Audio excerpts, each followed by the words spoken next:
How did a meeting between the General Relief Society president of the Church of Jesus Christ of Latter-day Saints and a Catholic activist change the course of modern Mormonism? Let's discuss how the Latter-day Saint tradition became embedded within the new religious right coalition in the United States during the 1970s and the 1980s. This is the seventh and final video in my series on Mormonism and American politics. You can go back and watch the previous videos I did on Joseph Smith's own presidential ambitions, Brigham Young and debates over territorial sovereignty, polygamy and citizenship, the original deal struck between LDS leaders and GOP operatives, all the way to the most recent video on anti-communism during the 1950s and 1960s. But while the Latter-day Saint tradition had been veering rightward during the mid-20th century, it was far from determined that they would become the reliable Republican voting bloc that is now taken for granted today. Further, it was far from predetermined that evangelicals, the white evangelicals who came to dominate the modern religious right coalition, would accept Mormons as fellow laborers in the conservative cause. The compromise that would be struck between these two groups would require Latter-day Saints to prove reliable in pulling through on important political initiatives, as well as evangelicals dropping doctrinal fidelity that had been a core part of their identity up until that point. And the result was an interdenominational coalition that still shapes much of modern American politics. And as I teased, it began with a meeting between a Relief Society president and a Catholic activist. But first, we need a bit of context because I want to emphasize that it was far from assured that Latter-day Saints would be willing and able to work with white evangelicals in forming this religious coalition. These two groups had a long history of not trusting each other and indeed seeing each other as enemies. And it was very possible that even as Latter-day Saints became more conservative as a voting bloc during the mid-20th century, they might have remained a moderate swing group, like, say, white moderates in Colorado, which shared a lot of the demographics of Utah. Because up until that point, Latter-day Saints saw themselves as a people apart in terms of politics, trying to identify themselves as a unique Mormon vote. Meanwhile, the white evangelicals who would slowly take power in America's political conservative movement and eventually take over the GOP had a long history of animosity toward the Latter-day Saints. They had been the targets of evangelical moralizing crusades ever since the Latter-day Saint tradition was founded. And so when they start envisioning a new inter-religious coalition that would come to be known as the religious right, it was far from assured that they would invite Mormons to participate on them. Mormons were a cult in their minds. And further, there was a growing anti-cult sentiment within evangelical circles during the 1970s, building on influential and best-selling works like The Kingdom of the Cults, responding to groups like Jim Jones, and the creation of anti-Mormon literature like the God Makers, and all these other works that creep out of the 1970s as evangelicals become newly obsessed with defining the boundaries of who gets to becoming considered Christian. It was very possible that we were going to see a resurgence of anti-Mormonism within these religious right groups, especially now that Latter-day Saints were becoming so successful in evangelicals' own backyard. In the early 1980s, for instance, the LDS Church announced new temples to be built in Atlanta and Dallas, the Bible Belt, which showed Latter-day Saints were creeping upon evangelical territory, which caused many evangelical leaders to renew their calls to denounce the Mormons and be unwilling to work with them. So then the question, how did these two groups end up coming to get along, at least in the political sphere?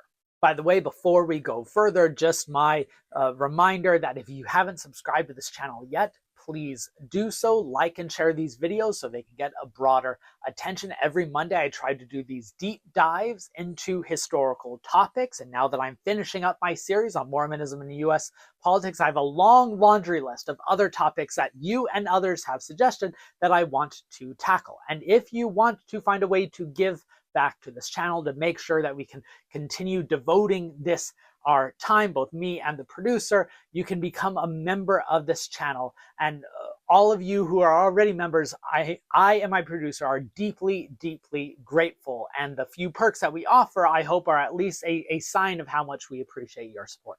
Anyways, let's get back to the history. So the big consequential meeting that I've been teasing throughout this video took place in October 1974. Barbara Smith, who had just become the LDS General Relief Society president, had an ambitious agenda to try to further integrate the Latter-day Saint message into a family-centered idea of the traditional family.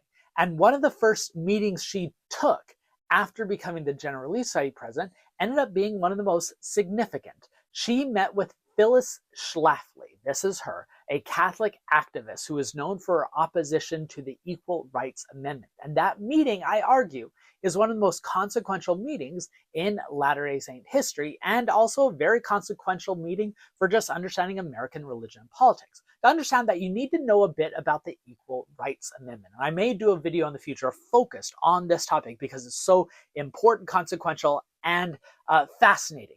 The proposed amendment was quite basic. It said, quote, "Equality of rights under law should not be denied or abridged by the United States or by any state on account of sex." It had been bandied about by American politicians throughout the 20th century, but received new support during the 1960s and 1970s with the growing second wave feminist movement. And I want to emphasize, it had broad bipartisan and overwhelming support in Congress when it was passed in 1971. Then once it passed the House and the Senate, it went to the states where it required 38 states for passage. And by 1974, 33 states had already ratified the Equal Rights Amendments, which was seen as the culmination of the fight for gender equality. But there was now a resurgent opposition among those traditionalists who believed that the Equal Rights Amendment would challenge traditional gender roles. And Phyllis Schlafly was at the head of that. She had been a political operative for decades by that point, growing this conservative voting bloc that she envisioned eventually taking over American culture and politics in order to reaffirm what she defined as traditional values. And as she, as a Catholic, started tying in evangelicals who had previously been hesitant to work with Catholics, she tried to construct this interdenominational coalition, and she saw Latter-day Saints as possessing untapped potential to participate in this movement. Now, it would make sense why the Mormons were primed for such a movement. They had been making the family and the traditional, as they defined it, notion of the family, a center of their message for quite a while. And in the early 1970s, they even pushed a new PR campaign, if you might remember those commercials, "The family isn't about time." But Latter-day Saints had mostly avoided getting involved in political issues for several decades because they were trying to emphasize their moderate mainstream message. And so when Phyllis Schlafly met with Barbara Smith, Smith was initially reluctant, but eventually Schlafly wore her down and convinced her that this is a cause that Latter-day Saints should get involved with. So Barbara Smith then issued a Relief Society statement in December of 1974 declaring the Relief Society's opposition to the Equal Rights Amendment at a moment where it seemed very likely the Equal Rights Amendment would be ratified in Utah. All the polling seemed to signify overwhelming support, just like it had been ratified in Mormon-dominant Idaho. And then the month after the Relief Society issued its statement, the Church News issued its own statement supporting the Relief Society stance and opposing the Equal Rights Amendment, which was then followed by the First Presidency's own statement. That decision, I argue, is what ends up shaping modern Latter-day Saint political involvement. And that's because the opposition and eventual successful repudiation of the Equal Rights Amendment in the further state ratification conventions was one of several successful initiatives of this cross-denominational conservative coalition that comes to be known as the religious right. They also organized on issues like abortion and then later same-sex marriage. So Schlafly succeeded in forming an ecumenical coalition with Catholics, Evangelicals, and now Mormons. And this also enabled Latter-day Saints to prove their worth, to show that they belong with these other conservative religious groups. They were arguably the most influential force in stopping the Equal Rights Amendment from being fully ratified, which had seemed destined to take place just a few years earlier. Again, I may do a full video on the ERA and the Latter-day Saints at some point in the future. And learning from that episode, Dallin H. Oakes, when he was called to the Quorum of the 12 Apostles in 1984 after serving on the Utah State Supreme Court, he authored an influential memo arguing that they should use that same tactic to directly address other moral issues, what are defined moral issues, like same-sex marriage, which of course is going to be the next battleground for the religious coalition of the conservative right. That laid a blueprint for how Latter-day Saints would speak on what they defined as social issues rather than getting politically involved, right? The church does not get involved in political issues. They say they just speak out on moral issues. And the Equal Rights Amendment is what provided that game plan for how to do that. And they also learned how to frame their doctrine, their practices, and even their image in a way that emphasized their commonality with broader Christianity, whether that be adding another testament of Jesus Christ to the Book of Mormon, or intensifying the words Jesus Christ in the church's logo, so now Jesus Christ is larger than the Church of and of Latter-day Saints. And this was all an appeal for more Christian acceptance. And evangelicals now recognize that the Latter-day Saints may be useful colleagues.